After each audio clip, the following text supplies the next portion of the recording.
c'est le dernier acte dans l'abandon de la politique zéro Covid en Chine. Les passagers arrivant de l'étranger ne sont plus soumis à une mesure de quarantaine. Cette quarantaine, sur les 3 dernières années, était parmi les plus dures au monde, au plus fort de la crise sanitaire. Elle pouvait aller jusqu'à 3 semaines. Ce dimanche donc, c'est fini. Bonjour, Simon Leplâtre, correspondant du Monde à Shanghai. Au moment où nous parlons, suite à l'entrée en vigueur de cette disposition, quelle est la situation dans les ports et aéroports chinois?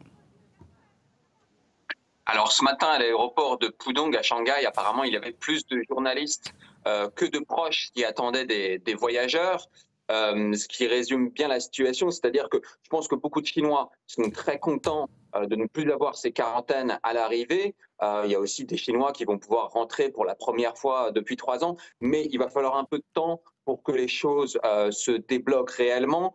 Il y a plusieurs raisons à ça. D'abord, je pense qu'il faut que les compagnies aériennes mettent à nouveau en place des connexions, des nouvelles lignes, etc.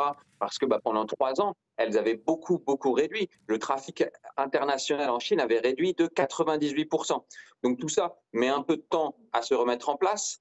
Ensuite, il y a beaucoup de gens en Chine qui n'avaient même plus de passeport. Moi, j'ai plusieurs amis qui m'ont dit, bah oui, moi j'aimerais bien voyager, je vais en profiter, mais il faut d'abord que je renouvelle mon passeport parce qu'il était arrivé à expiration. Or, ces 3 dernières années, la Chine était très stricte et donc ne délivrait plus de passeport. Et puis enfin, il y a en ce moment en Chine une vague de Covid très forte, très violente, qui a explosé depuis la fin du zéro Covid le 7 décembre dernier. Et donc, les gens voyagent peu, même en Chine. Donc, je pense que pour l'instant, la priorité n'est pas encore aux voyages internationaux. Il faut que cette vague passe. Or, on pense qu'elle devrait durer encore jusqu'au Nouvel An chinois, c'est-à-dire les congés du Nouvel An, c'est du 21 au 27 janvier. Pour l'instant, on a l'impression que dans les grandes villes comme Shanghai, le pic de la vague est peut-être déjà passé, mais dans les campagnes, pas encore. Donc voilà, il va y avoir ces vacances qui vont diffuser encore un peu plus le virus. Pour l'instant, donc les gens font plutôt attention et on s'attend plutôt à un retour à une nouvelle normalité, on va dire, après ce nouvel an et donc à partir de février ou après. Et Simon Leplâtre, en attendant que cette vague passe, le pays fait face, si l'on peut dire, l'idée étant que la seconde économie mondiale se remette rapidement en ordre de marche. C'est ça. Donc, pour l'instant, effectivement, il y a moins de voyages, il y a moins d'activités parce que beaucoup de gens n'osent pas trop sortir.